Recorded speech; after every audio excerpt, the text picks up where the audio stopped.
El día de hoy vamos a leer el libro de Ezequiel capítulo 30. Del versículo 1 vamos a leer todo el capítulo, ¿no? Hasta el versículo 26. Vamos a leer, nos dice: Vino a mí palabra de Jehová diciendo: Hijo de hombre, profetiza y di, así ha dicho Jehová el Señor, lamentad, ay de aquel día, porque cerca está el día de Jehová, día de nublado, día de castigo de las naciones. Será, y vendrá espada a Egipto, y habrá miedo en Etiopía, cuando caigan heridos en Egipto, y tomarán sus riquezas, y serán destruidos los fundamentos, Etiopía, Fut, Lud, toda Arabia, Libia, y los hijos de las tierras aliadas caerán con ellos a filo de espada. Así ha dicho Jehová. También caerán los que sostienen a Egipto, y la altivez de su poderío caerá. Desde Migdol hasta Sebene caerán en él a filo de espada, dice Jehová el Señor, y serán asolados entre las tierras asoladas, dice, perdón, versículo 7, y serán asolados entre las tierras asoladas, y sus ciudades serán entre las ciudades desiertas, y sabrán que yo soy Jehová cuando ponga fuego a Egipto, y sean quebrantados todos sus ayudadores. En aquel tiempo saldrán mensajeros de delante de mí en naves para espantar a Etiopía la confiada, y tendrán espanto como en el día de Egipto, porque he aquí viene. Así ha dicho Jehová el Señor: destruiré las riquezas de Egipto.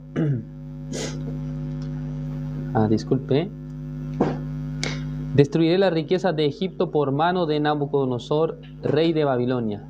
Él y con él su pueblo, los más fuertes de las naciones, serán traídos para destruir la tierra, y desenvainarán sus espadas sobre Egipto, y llenarán de muertos la tierra. Y secaré los ríos, y entregaré la tierra en manos de malos, y por mano de extranjeros destruiré la tierra y cuanto en ella hay. Yo Jehová he hablado, así ha dicho Jehová el Señor. Destruiré también las imágenes, y destruiré los ídolos de Memphis, y no habrá más príncipe de la tierra de Egipto. Y en la tierra de Egipto pondré temor, asolaré a Patros, y pondré fuego a Zoán, y haré juicios en Tebas. Y derramaré mi ira sobre Sin, fortaleza de Egipto, y exterminaré a la multitud de Tebas. Y pondré fuego a Egipto. Sin tendrá gran dolor, y Tebas será destrozada. Y Memphis tendrá continuas angustias. Los jóvenes de Aven y de Pibeset caerán a filo de espada, y las mujeres irán en cautiverio. Y en Tafnes se oscurecerá el día, cuando quebrante yo allí el poder de Egipto, y cesará en ella la soberbia de su poderío, tiniebla la cubrirá. Y los moradores de sus aldeas irán en cautiverio. Haré pues juicios en Egipto, y sabrán que yo soy Jehová. Aconteció en el año 11, en el mes primero, a los 7 días del mes, que vino a mí palabra de Jehová diciendo: Hijo de hombre, he quebrado el brazo de Faraón, rey de Egipto, y he aquí que no ha sido vendado, poniéndole medicinas, ni poniéndole faja para ligarlo, a fin de fortalecerlo, para que pueda sostener la espada. Por tanto, así ha dicho Jehová el Señor: heme aquí contra Faraón, rey de Egipto, y quebraré sus brazos, el fuerte y el fracturado, y haré que la espada se le caiga de la mano. Y esparciré a los egipcios entre las naciones, y los dispersaré por las tierras, y fortaleceré los brazos del rey de Babilonia. Y pondré mi espada en su mano, mas quebraré los brazos de Faraón, y delante de aquel gemirá con gemidos de herido de muerte. Fortaleceré pues los brazos del rey de Babilonia, y los brazos de Faraón caerán, y sabrán que yo soy Jehová, cuando yo ponga mi espada en la mano del rey de Babilonia, y él la extienda contra la tierra de Egipto, y esparciré a los egipcios entre las naciones, y los dispersaré por las tierras, y sabrán que yo soy Jehová. Hasta el versículo 26 hemos leído. Así como cada uno de los libros proféticos, ya sea el libro de Jeremías, Isaías y ahora estamos en Ezequiel, cada libro está presentando un juicio, ¿no? O el juicio de Dios contra las naciones extranjeras.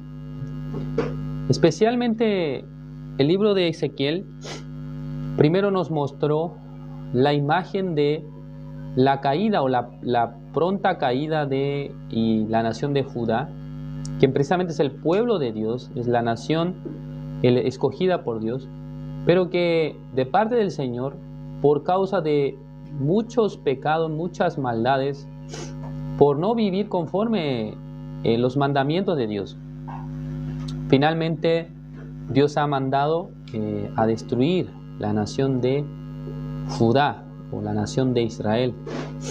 ¿Quién ha sido su brazo escogido?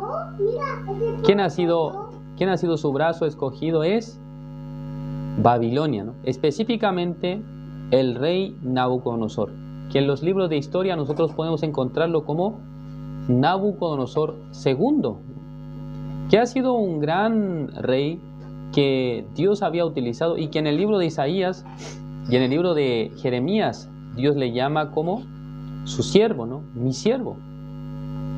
O sea, como una herramienta de Dios para quebrantar primeramente al pueblo de Israel, o sea, a la nación de Israel, y luego para dar disciplina o para quebrantar y destruir a las naciones vecinas. Ya hemos visto con anterioridad en el libro de Ezequiel cómo por medio de Nabucodonosor cae o es en algún sentido destruido, parcialmente no, pero ha sido invadida la nación de Tiro, que era un inmenso imperio. O sea, ellos tenían un gran poder económico. En la parte económica eran los primeros. Entonces, aunque Babilonia a través del rey Nabucodonosor no pudo en cierta manera someter completamente a la nación de Tiro, pero ellos tuvieron que pagar tributos, ¿no? Impuestos, aunque no estaba sometido completamente sobre el poder de Babilonia, pero en realidad Dios les ha hecho escarmentar por medio del rey Nabucodonosor. En el caso de Tiro era un imperio basado en el poder económico, pero ahora estamos evaluando la nación de Egipto, que al contrario de la nación de Tiro, aunque también digamos que podía tener algún tipo de poder económico, pero su verdadero poder estaba en la parte militar. Un gran ejército, ¿no?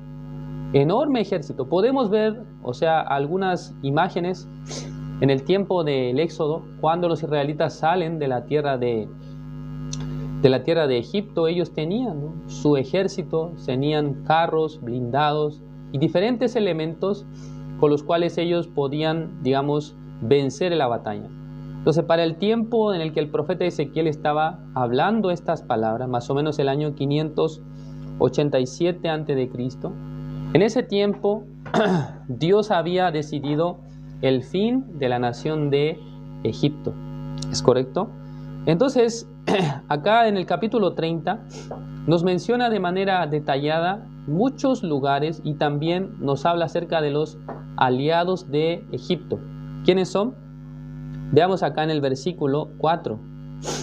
Dice: vendrá espada a Egipto y habrá miedo en Etiopía cuando caigan heridos en Egipto, y tomarán sus riquezas y serán destruidos sus fundamentos, ¿no? Destruir los fundamentos de una ciudad es decir que ya esta ciudad ha quedado en la ruina, ¿no? Es destrozada, es destruida por medio, en este caso, del rey Nabucodonosor, que hemos visto ya en el capítulo 29, cómo Dios dijo que, ya que no había recibido la paga por haber trabajado, por haber hecho la obra de atacar a la nación de Tiro, de parte de Dios, ¿no? Esta invasión fue de parte de Dios. Así Dios quería pagarle con ¿qué cosa? Con la tierra y las riquezas de Egipto. Entonces el rey Nabucodonosor ha sido el encargado de someter a la nación de Egipto, pero acá en el capítulo 30 está describiendo lo que va a acontecer, ¿no? Es una profecía, digámoslo. O sea, está diciendo lo que va a ocurrir más adelante. Según los historiadores, dicen que aproximadamente El cautiverio de Egipto ha sido de unos 40 años, o sea, de parte de Babilonia, ¿sí? Según el antecedente histórico. Pero acá aparecen diferentes, digamos, ciudades, diferentes países y naciones aliadas a Egipto. En el versículo 5 dice: Etiopía, Fut, Lut, toda Arabia, Libia y los hijos de las tierras aliadas caerán con ellos a filo de espada. Vamos a ver un momento un mapa de la nación de Egipto, para que podamos visualizarlo mejor. Lástima que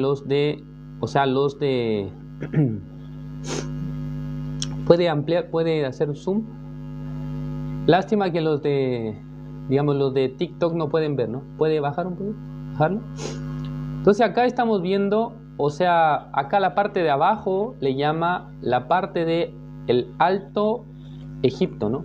Alto Egipto es la zona que está más alejada del mar. Entonces el Alto Egipto. Y luego podemos ver que en el medio puede disminuir, o sea, minimizar.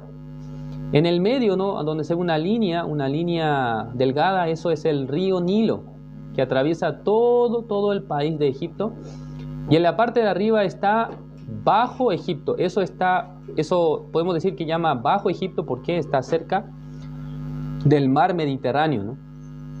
Esa zona, digamos, o sea, la geografía entendemos que sería más baja, ¿no? Porque está más cerca del mar. Entonces acá aparecen diferentes ciudades. Por ejemplo, aparece la ciudad de Memphis, que viene a ser la capital del Bajo Egipto, y en la otra parte aparece la ciudad de Patros, ¿no? Patros, en Alto Egipto. Entonces acá en el versículo 5 lo que está describiendo son las naciones vecinas que están alrededor. Dice Etiopía, Fut, luego dice Lut, toda Arabia, Libia y los hijos de las tierras aliadas, dice, caerán con ellos a filo de espada. Lo interesante es que, sí, la verdad es que en TikTok me están diciendo que no puede ver lo que estoy proyectando, ¿no? Disculpen. Pero está apareciendo el mapa de Egipto, ¿no? El mapa de Egipto, estoy describiendo más o menos cómo está conformado.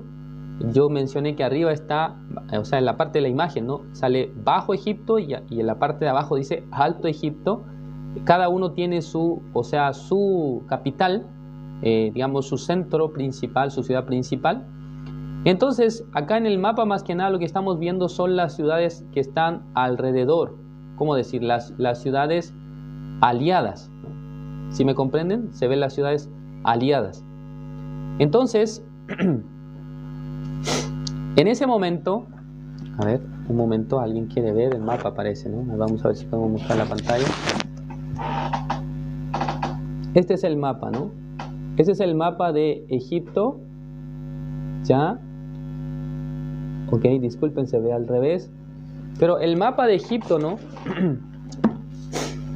Lo que quiero mostrar en realidad con esta imagen es que alrededor de Egipto existen diferentes países como Fut, Libia, también Arabia y también dice Etiopía. Está apareciendo la nación de Etiopía. Entonces estas naciones están siendo declaradas como aliados ¿de quién? Aliados de Egipto. Por lo tanto, al ser aliados de Egipto, ya podemos comprender que ellos en algún sentido tienen, o sea, el mismo criterio, o podemos decir, pertenecen a la misma ideología, ¿no?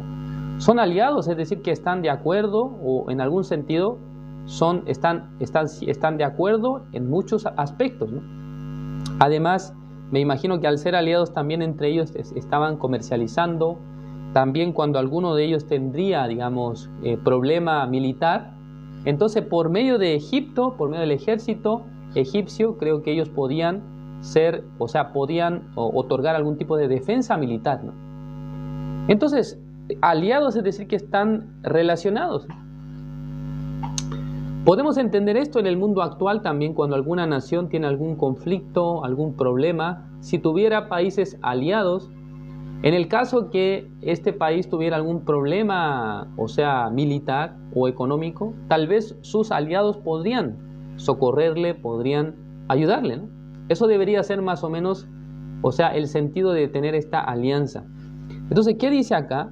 No solamente Egipto, sino también todos los aliados, los países que están alrededor de él, van a ser también destruidos. ¿Es correcto? Acá en el versículo 5 dice Etiopía, Fut, Lut, Arabia, Libia. Y los hijos de las tierras aliadas caerán con ellos a filo de espada. Si pueden sacar el mapa. Entonces está diciendo que ya va a hacer caer a todas las naciones, digamos, aliadas que están alrededor de Egipto. Pero acá en el versículo 6 dice, así ha dicho Jehová, también caerán los que sostienen a Egipto y la altivez de su poderío. Sí, acá está hablando de los que sostienen a Egipto, ¿no? Los que sostienen a Egipto, no sabemos bien si se refiere al rey faraón o a las personas de Egipto mismo que están manteniendo este reino. Y luego dice, y la altivez de su poderío caerá. El corazón del rey de Egipto, el corazón de los egipcios, ¿cómo estaba? Estaba bien altanero, bien soberbio. Eso es lo que está escrito acá en el versículo 6. El versículo 6 finalmente, ¿cómo culmina? Dice, desde Migdol hasta Sebene caerán en el afilo de espada. Entonces, en el mapa aparecía detalladamente que la parte de Migdol está la parte más alta, en donde decía, como, o decía Egipto, o bajo Egipto, ¿no? En la parte de arriba estaba escrito Migdol, pero en la parte de abajo del mapa decía Sebene, es decir que de un extremo al otro. Eso quiere decir, ¿no?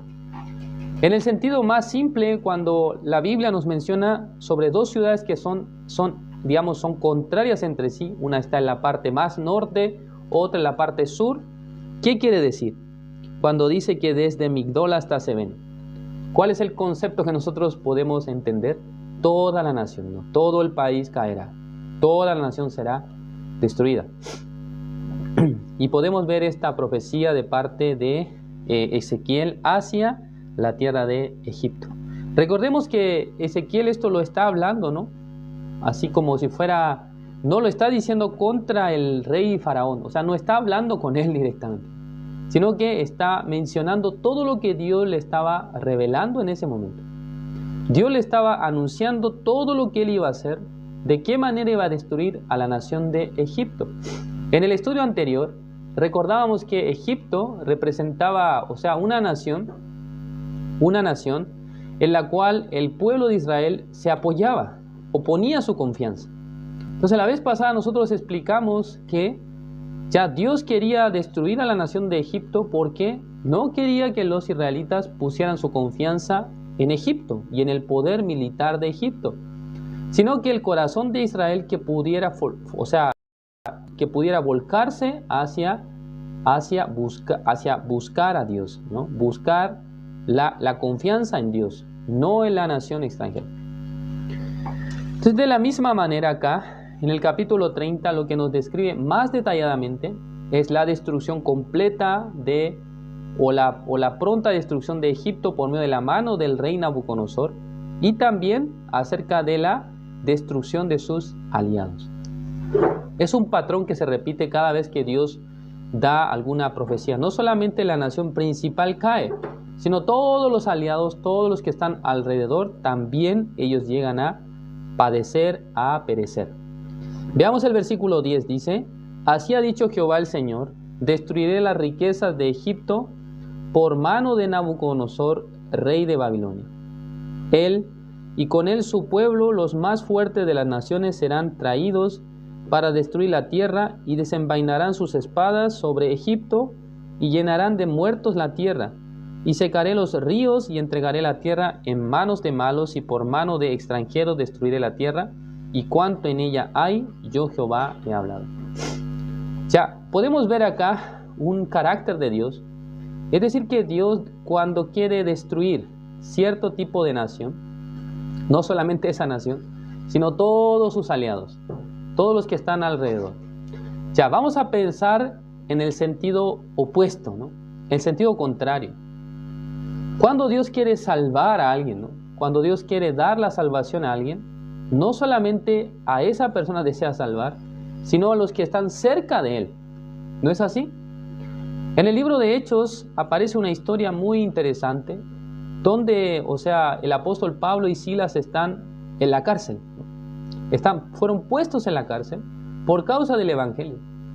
Entonces de repente dice que a la medianoche ellos estaban cantando los himnos, estaban alabando al Señor, cantando al Señor himnos. Imagínense en una situación no era una situación favorable, sino que están encerrados en la cárcel.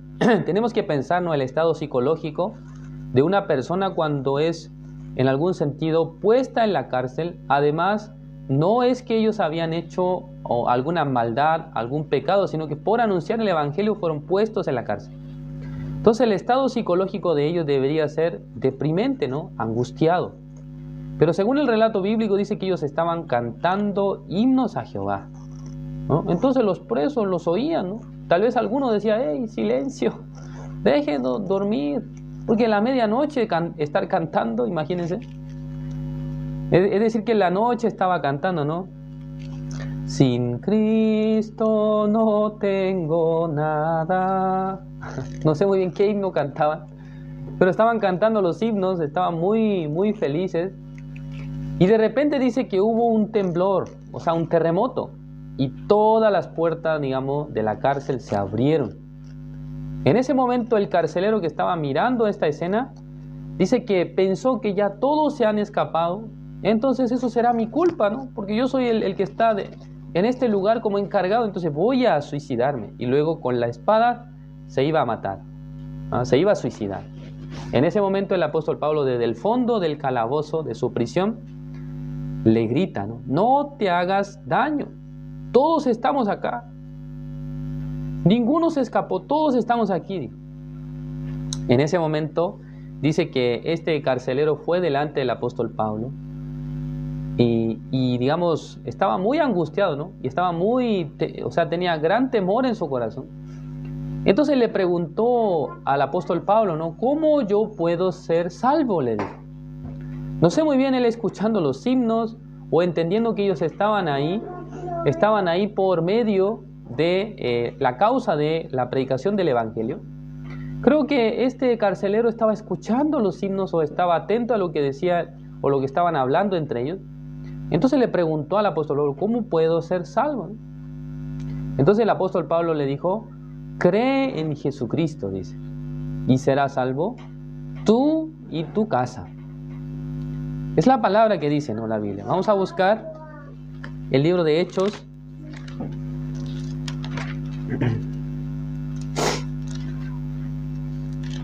Creo que es el capítulo 16. A ver si recuerdo.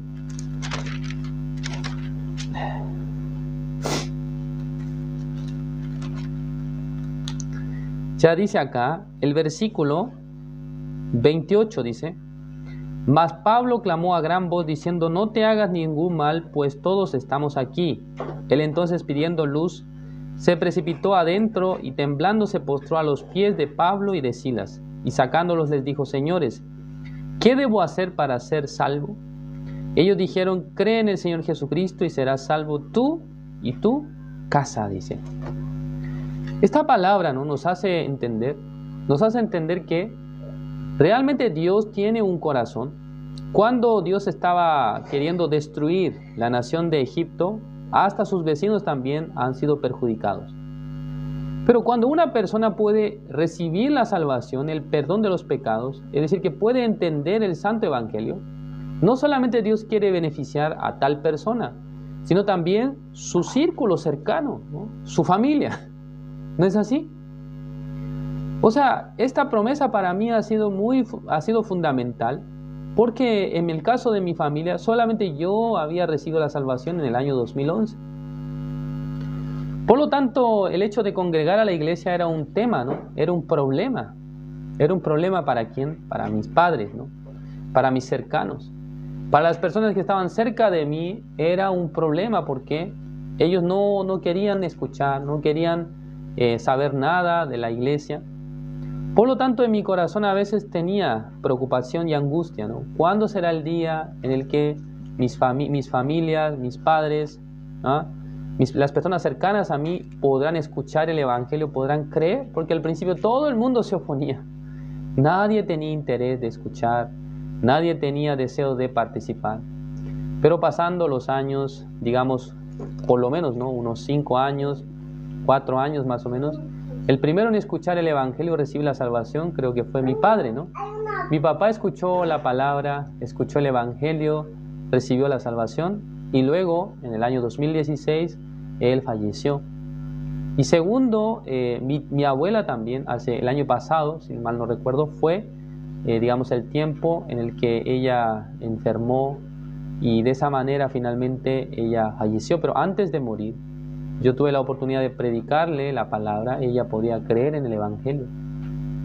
Y ahora, ¿no? Ahora actualmente tengo una tía, hermana de mi papá, que también está escuchando la palabra. Ella también ya pudo confirmar el perdón del pecado, la salvación de todos sus pecados. Entonces, puedo ver, ¿no? En mi vida, esta palabra también poco a poco Dios cumple. O sea, ¿qué quiero decir con esto? Dios, cuando salva a una persona, le da la oportunidad de escuchar el Evangelio. No solamente quiere salvar a esta persona, sino que quiere beneficiar a todos los, digamos, las personas que están cerca de él. No solamente quiere salvarles a ustedes, sino que a sus familias también Dios quiere dar la bendición, ¿no? Esto es la promesa de Dios. Por lo tanto, así como acá en el libro de Ezequiel aparece la contraparte, o sea, todos los aliados de Egipto también reciben el castigo de Dios, la espada de Dios. Así también Dios tiene un corazón para salvar a todos los que estén cerca de aquel que recibe la bendición. Esto podemos ver, ¿no? En el libro de Hechos capítulo 16. Acá, finalmente, en el libro de Ezequiel capítulo 30, podemos ver el enfrentamiento entre los dos reinos, ¿no? Entre Babilonia y Egipto. Acá Babilonia representa, ¿no? El brazo de Jehová. Y, digamos, Egipto viene a ser el brazo enemigo. ¿Qué es lo que hace Dios con Faraón? El versículo 20, aconteció en el año 11, en el mes primero, dice: a los 7 días del mes, que vino a mí palabra de Jehová, diciendo: hijo de hombre, he quebrado el brazo de Faraón, rey de Egipto. Y he aquí que no ha sido vendado poniéndole medicinas, ni poniéndole faja para ligarlo, a fin de fortalecerlo, para que pueda sostener la espada. Por tanto, así ha dicho Jehová el Señor: heme aquí contra Faraón, rey de Egipto, y quebraré sus brazos, y el fuerte y el fracturado, y haré que la espada se le caiga de la mano. Ya, ¿qué es lo que está diciendo el Señor? Que no dará la fuerza al rey Faraón. En ese tiempo, según los historiadores, el nombre del rey Faraón era Ofra, ¿no? Ofra, con H. El nombre Ofra era el rey Faraón de aquel tiempo. Entonces dice que no le dará fuerza en sus manos para sostener la espada, es decir, que no podrá defenderse. Contrariamente, en el versículo 24 dice: y fortaleceré los brazos del rey de Babilonia, y pondré, dice, y pondré mi espada en su mano, más quebraré los brazos de Faraón, y delante de aquel gemirá con gemidos de herido de muerte. Fortaleceré, pues, los brazos del rey de Babilonia, y los brazos de Faraón caerán. ¿Es correcto? Entonces, de esa manera nosotros podemos identificar de manera clara cómo Dios estaba mostrándonos que su herramienta o su poder, el brazo de Jehová, contra Egipto se manifestó por medio del rey Nabucodonosor, rey de Babilonia.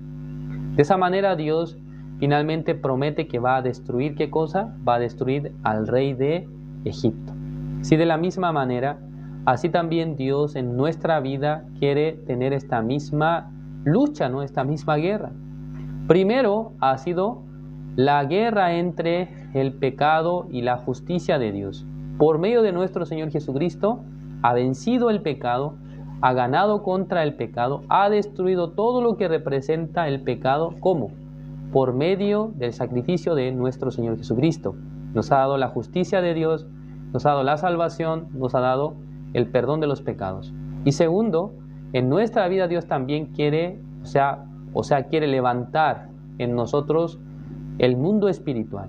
Dios quiere levantar el mundo de Dios en nuestro corazón. ¿Y qué es lo que quiere derrotar realmente en nuestra vida?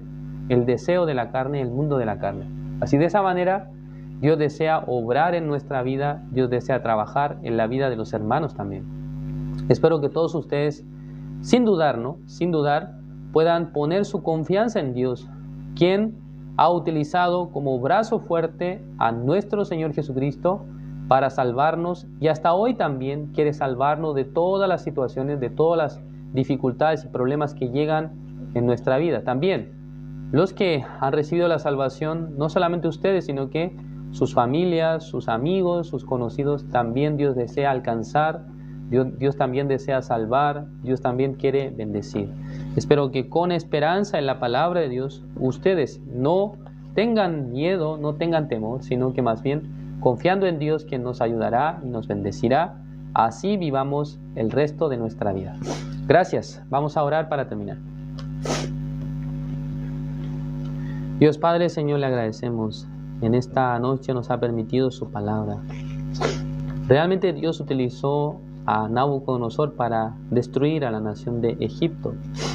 Así Dios había declarado por medio de su profeta que todo lo que pertenece a Egipto iba a ser destruido. De la misma manera, nuestro Señor Jesucristo, todas las cosas que pertenecen a la carne, al pecado, también. En la cruz del Calvario había acabado, había destruido, nos había dejado como personas limpias, santas, justas. Realmente el Señor quiere realizar esta obra en la vida de todas las personas. Aunque el Señor ya ha hecho esta obra, pero muchas personas por la ignorancia o por la incredulidad no pueden acceder a esta gran salvación, a esta gran bendición. Espero que todos los que hoy día escucharon también la palabra de Dios reciban la bendición del Señor, que pueda realmente llegar en sus corazones la fe verdadera sobre la salvación. También, no solamente los que todavía no son salvos, sino los que ya recibieron la salvación, que tengan esperanza en Dios, que salvará a su familia, también a sus conocidos, a las personas que están cerca. Dios también quiere obrar por medio de ellos, Señor. Gracias por todo. Encomendando en sus manos todas las cosas, oramos en el nombre de su Hijo amado, nuestro Señor Jesucristo. Amén.